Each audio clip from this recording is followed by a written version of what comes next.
and I traveled there and stood before those 21 crosses outside the school. On each cross, a name, like in these candles behind us, 19 children, 9, 10, 11 years old, and 2 devoted educators, and 17 more injured. We spent hours with the grieving families who were broken and never, ever will quite be the same. To the families of the children and the educators who we know that 1 year later it's still so raw for you. A year of missed birthdays and holidays, school plays, soccer games, just that smile. A year of everyday joys gone forever. The bend of his smile, the perfect pitch of her laugh.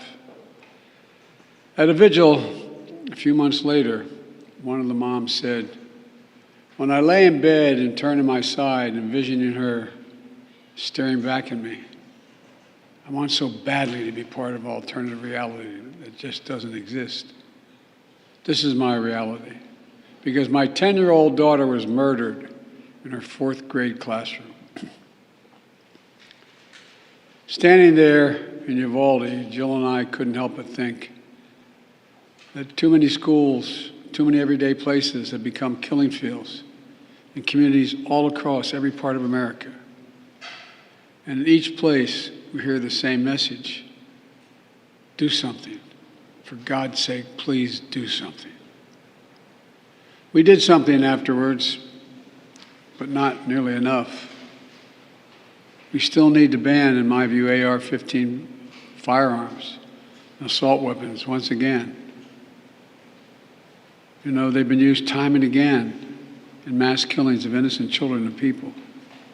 We need to ban high-capacity magazines, the ability to shoot 20, 30, 40, 50, 60 bullets without reloading. Because today, guns remain the number one killer of children in America, guns. And over the last year since Uvalde, our country has experienced a staggering 650 mass shootings. And it's hard to say, well over 40,000 deaths due to gun violence. We can't end this epidemic until Congress passes some common sense gun safety laws that keep weapons of war off our streets and out of the hands of dangerous people. Until states do the same thing. How many more parents will live their worst nightmare before we stand up to the gun lobby to establish universal background checks, establish a national red flag laws, require safe storage of firearms, and end immunity from liability for gun manufacturers? The only major corporate entity that doesn't have that's immune to liability. Even a majority of responsible gun owners support these common sense actions to save lives and keep our community safe. So it's time to act. It's time to act. It's time to make our voices heard, not as Democrats or as Republicans, but as friends, as neighbors, as parents, as fellow Americans. And I'm being deadly earnest when I say that.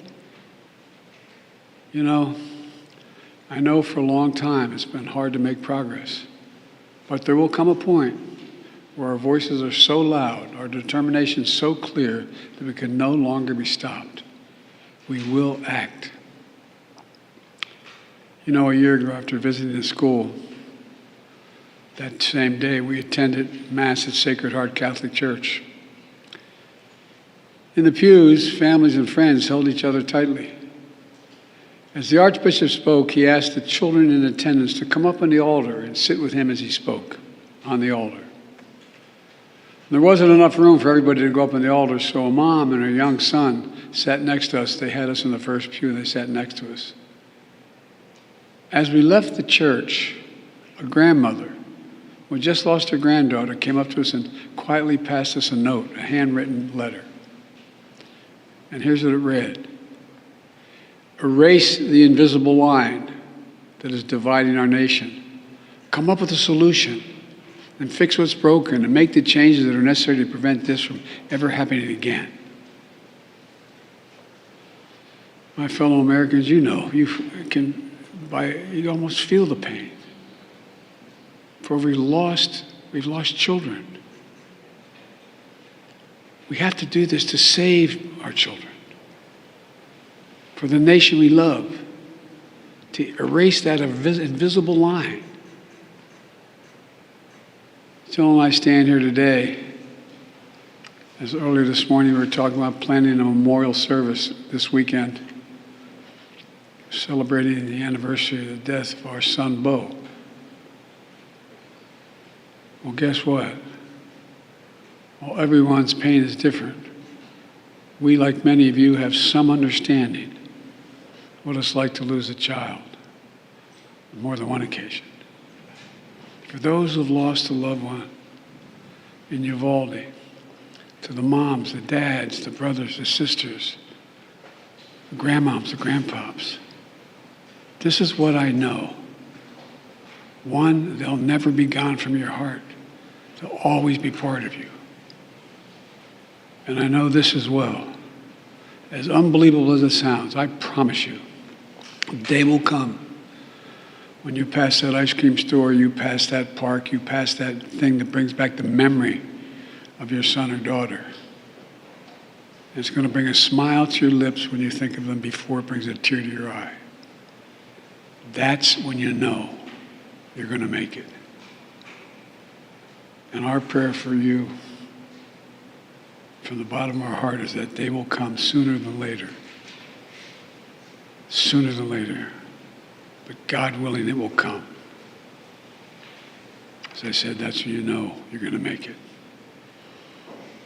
God bless those 21 blessed souls lost in this day in Uvalde. And may God bless their families. We're thinking of you. Any update on the debt talks, Mr. President, please?